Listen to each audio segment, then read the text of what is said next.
आज का जो टॉपिक है वो इम्पोर्टेंस ऑफ डिजिटल मार्केटिंग भी है और उसको आप डिजिटल मार्केटिंग का इंट्रोडक्शन भी समझ लें। हमारा आज का जो टॉपिक है ना कि डिजिटल मार्केटिंग की अहमियत क्या है और इसका इसका इंट्रोडक्शन। वैसे हम ये जो इंट्रोडक्शन का सेक्शन है ये क्लोज कर चुके हैं, लेकिन लेट्स रिपीट। हम दोनों टॉपिक्स को मर्ज करेंगे यहाँ पे कि इंपॉर्टेंस ऑफ डिजिटल मार्केटिंग और इंट्रोडक्शन ऑफ डिजिटल मार्केटिंग। जैसे कि आपको पहले भी उसने बताया था कि इसका सबसे बड़ा एडवांटेज भी यही है कि ग्लोबल रीच है इसकी। जब भी हम अपनी प्रोडक्ट या सर्विस को ऑनलाइन सेल करते हैं या अपने कस्टमर्स तक उसको लेके जाते हैं ना इंटरनेट चैनल्स को यूज करके, तो वही डिजिटल मार्केटिंग है। ठीक है, उसके लिए हम इंटरनेट के ऊपर जो दस्तयाब ईच एंड एवरी चैनल है ना उसको हम यूज कर सकते हैं।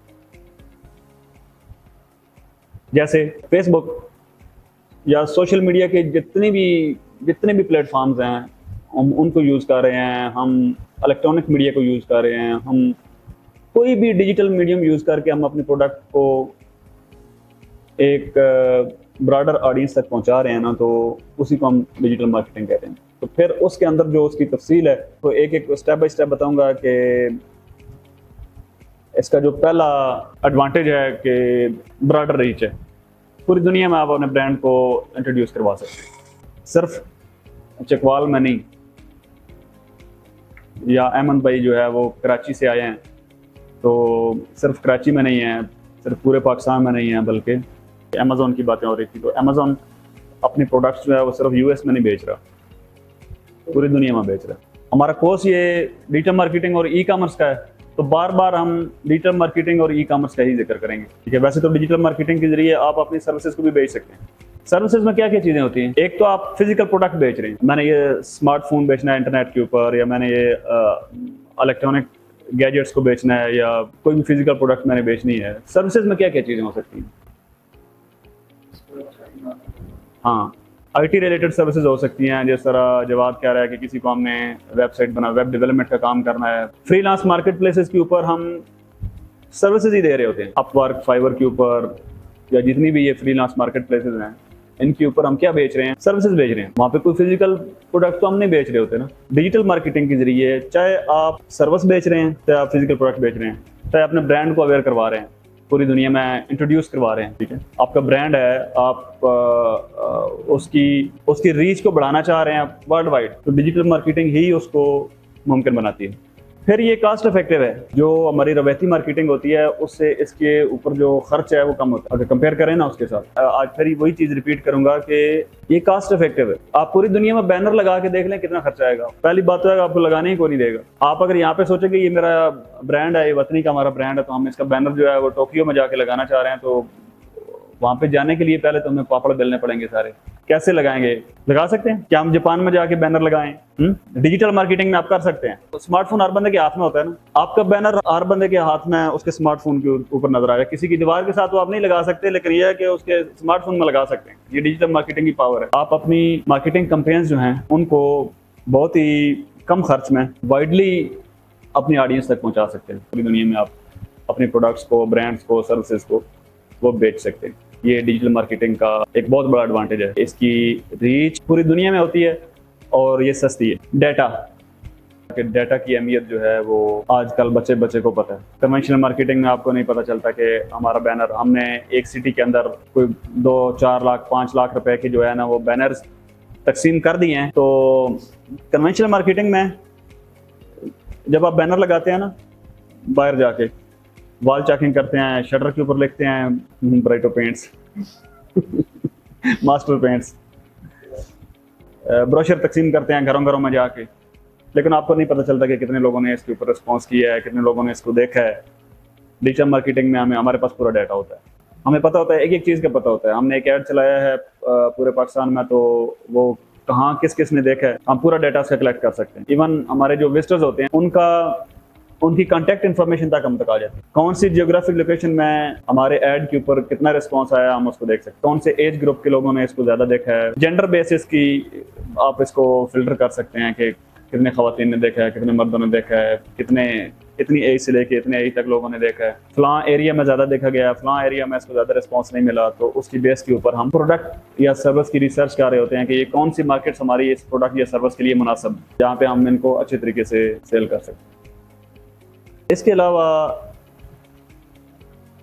इसके जो रिजल्ट्स हैं वो इंस्टेंट होते हैं। डिजिटल मार्केटिंग में रिजल्ट्स जो हैं वो निस्बतन आपकी रवायती मार्केटिंग को अगर उसके साथ कंपेयर करें तो इसमें आप सुबह के टाइम कैंपेन चलाते हैं तो शाम को आपको रिजल्ट्स आ सकते हैं। आप एक्सपेक्ट कर सकते हैं कि आज आपने एक फेसबुक पेज की एड मैनेजर में जाके आपने कैंपेन बनाई और उसका ऑब्जेक्टिव सेल का सिलेक्ट किया और शाम तक आपको जिस प्रोडक्ट के बारे में या सर्विस के बारे में आपने वो एड चलाया है ना, हो सकता है शाम तक आपको चंद एक सेल्स मिल जाए। लेकिन रवायती मार्केटिंग में ऐसे नहीं होता, बहुत टाइम लगता है, पैसे भी ज़्यादा लगते हैं, टाइम भी ज़्यादा लगता है, एफर्ट्स भी ज़्यादा लगती हैं और कन्वर्जन भी कंपैरेटिवली कम होती है। इसके अलावा अगर हम ई कॉमर्स की बात करें ना तो ऑनलाइन स्टोर का एक बहुत बड़ा एडवांटेज पता क्या होता है कि वो बंद नहीं होता, 24 घंटे खुला रहता है। हमारे क्लाइंट्स जो होते हैं ना वो रात को 1 बजे बाकी सारे काम निपटा के तो जब सोने लगते हैं ना तो चंद सेकंड के लिए जब अपना स्मार्टफोन देखते हैं तो साथ में बच्चों की या बेगम की आवाज़ आती है कि वो फलां चीज़ चाहिए थी तो उसके लिए कल बाजार जाना है, तो आप कहते हैं कि यार ये काम इधर ही निपटा लें। आप अपना स्मार्टफोन उठाते हैं और दराज खोलते हैं और दराज से वो चीज़ ऑर्डर कर देते हैं और रात को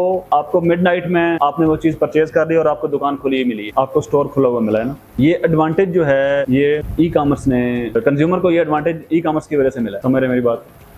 आप क्या समझते हैं कि ये जो 24/7 अवेलेबिलिटी है ऑनलाइन स्टोर्स की, ये कोई कम एडवांटेज है? आपका फिजिकल स्टोर हो ना तो उसके ऊपर आपको शिफ्टें लगानी पड़ सकती हैं, कम से कम 2 बंदे तो बिठाएंगे ना वहाँ पे। 8 घंटे एक ड्यूटी करेगा, फिर 8 घंटे दूसरे 2 करेंगे, फिर 8 घंटे, कम से कम 24 आवर में आपको 3 शिफ्टें चेंज करनी पड़ती है और आपको 6 बंदे चाहिए। एक छोटी सी दुकान की बात कर रहा हूँ, अगर बड़ा कोई डिपार्टमेंटल स्टोर है तो उसके ऊपर अगर आपने उसको 24/7 ओपन रखना है, आप देख लें कि उसके ऊपर आपके एक्सपेंसेस जो है कितने ज्यादा हो सकते हैं। ई कॉमर्स में आपका स्टोर 24/7 ओपन है। वासिफ भाई बैठे हुए हैं, ये कहते हैं कि मैंने ऑनलाइन स्टोर बनाना है, या ये सोचते हैं कि यार मैं एक काम करता हूँ, मैं जूतों की दुकान बना लेता हूँ इधर अपने शहर में। तो अपने शहर में ऑडियंस कितनी होगी? वही शहर के लोग होंगे ना, या चलें साथ के 2, 3, 4, 10, 50 गाँव चलें कर लें, बड़ा शहर है तो ठीक है, वो उस दुकान में मुमकिन आपके कस्टमर हो सकते हैं कि जो आगे खरीदारी करेंगे। ऐसे ही है। और आपने ज्यादा से ज्यादा वहां पे 12-14 घंटे बैठ सकते हैं, उसके बाद तो दुकान बंद करनी है, यानी आप फुल टाइम उसको ओपन नहीं रख सकते। लेकिन जो हमारे डिजिटल तरीके हैं काम करने के, उसमें आपका स्टोर जो है 24 घंटे खुला है। आप सो रहे हैं, आपके ऑर्डर जनरेट हो रहे हैं। वासिफ भाई ने स्टोर बना लिया है, उसके ऊपर सारी चीजें लिस्ट कर दी हैं, बस उसके बाद सो गए हैं। 24 घंटे में चंद घंटे वहां पे बैठना है, देखना है कि कौन कौन से ऑर्डर आए हैं, हंड्रेड्स ऑफ प्रोडक्ट्स की सेल जनरेट होनी शुरू होगी, तो फिर आपको थोड़ा सा ज्यादा टाइम बैठना पड़ सकता है कि कस्टमर को अगर सपोर्ट देनी है, किसी का कोई मसला हल करना है, किसी को कोई प्रोडक्ट डैमेज मिली है किसी को, तो उसके लिए आपको उसी स्टोर के ऊपर आप टीम बिठा सकते हैं। लेकिन फिजिकल स्टोर के साथ अगर कंपेयर करें तो फिर भी ये यहाँ पे आपको एक बंदा बिठाना पड़ सकता है। लेकिन फिजिकल स्टोर अगर 24 घंटे ओपन रखेंगे और एक साइड पे उसका एक पोर्शन ऐसा बना देंगे जहाँ पे आप कस्टमर सपोर्ट दे रहे हैं, तो वहां पे भी आपको सिर्फ उस एक डेस्क के लिए ना, कस्टमर सपोर्ट के लिए, यानी एक तो 24/7 उसको ओपन रखने के लिए आपको अलग स्टाफ चाहिए, वो डेस्क जो कस्टमर सपोर्ट का उसके लिए अलग चाहिए। आपकी इलेक्ट्रिसिटी 24/7 ऑन है, उसकी जो कास्ट है वो आपको अलग से पड़ेगी। ऐसे ही है, रात के टाइम में उसको खोलना है तो वहां पे कोई उसकी सिक्योरिटी भी रखनी पड़ेगी। घर से बैठ के तो रात को 3 बजे भी कस्टमर जो है ना वो ऑर्डर प्लेस करता है। और अगर आपका स्टोर जो है वो ब्रॉडर ऑडियंस तक टारगेट कर रहा है, पाकिस्तान से बाहर बेच रहा है, आपको तो पता ही नहीं होगा। आप यहाँ पे बैठे हैं, यहाँ पे हो गई है जी अभी 11 बज रहे हैं, किसी और कंट्री में शाम के 6 बज रहे हैं, किसी में कोई टाइम है, किसी में कोई टाइम है, किसी आपके ऑर्डर जनरेट हो रहे हैं। एक चीज ऑस्ट्रेलिया में बिकी थी थोड़ी देर पहले, तो अगली प्रोडक्ट जो है वो मिडिल ईस्ट में बिक गई है। इसको कहते हैं ब्रॉडर रीच, यानी डिजिटल मार्केटिंग और ई कॉमर्स के जरिए आप अपने बिजनेस को, उसकी जो रीच है ना वो दुनिया भर तक मुमकिन बना सकते। चाहे आपने प्रोडक्ट बेचनी हो, यानी आपका ई कॉमर्स का सेटअप हो, चाहे आपने प्रोडक्ट को उसकी मार्केटिंग करनी हो। अहमद भाई इधर घर में बैठे हुए हैं और वेब डेवलपमेंट की सर्विसेज दे रहे हैं, तो ये चाहते हैं कि मैं यूएस कनाडा में बैठे किसी अपने क्लाइंट को वेबसाइट बना के दूं। तो यहाँ से ही अपने पेज के ऊपर आप यूएस कनाडा में ऐड चलाएंगे तो वहां से क्लाइंट पकड़ लेंगे, यहाँ से ही बैठ के उसको सर्विस देंगे तो उसको सर्विस बेच भी लेंगे। तो ये एडवांटेजेस हैं, फायदे हैं डिजिटल मार्केटिंग के और ई कॉमर्स के, कि इन दोनों को आप सीख के आपके लिए अल्लाह ताला की जमीन जो है ना वो बहुत वसी हो जाती है। आप एक जगह पे बंधे हुए नहीं रहते भाई, आप जिस जगह पे बैठे हुए हैं आप लिमिटेड होके बैठे हुए। अपने बिजनेस में, अपने काम में टेक्नोलॉजी को इन्वॉल्व करें, चीजों को डिजिटल करना सीखें। जो ऑफलाइन बिजनेसेस हैं उनको ऑनलाइन करने का एक बहुत बड़ा काम है पाकिस्तान। लोगों को अवेयर करें आपका बिजनेस क्यों नहीं है। जवाब भाई आपने पिछले दिनों में नमक कहाँ पे बेचा, कहाँ का क्लाइंट था वो?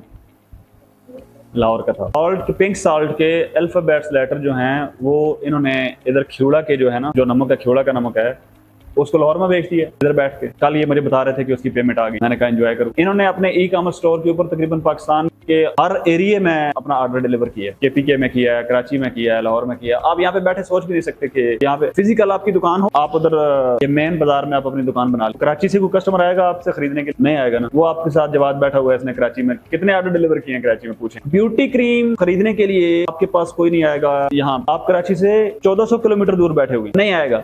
लेकिन ई कॉमर्स के जरिए मुमकिन है। आपकी वेबसाइट उसको एनेबल करेगी कि वो कराची से खरीद ले। एक तो 1400-1500 किलोमीटर दूर बैठा खरीद रहा है और दूसरा रात को 2 बजे खरीद रहा है। तो ये डिजिटल मार्केटिंग और ई कॉमर्स के कुछ एडवांटेजेस हैं और यही इसका इंट्रोडक्शन भी है, यही इसका बेनिफिट भी है। अगले आने वाले जो हमारे लेक्चर्स हैं उनमें पढ़ेंगे कि ये करना किस तरह से। Thank you for joining us.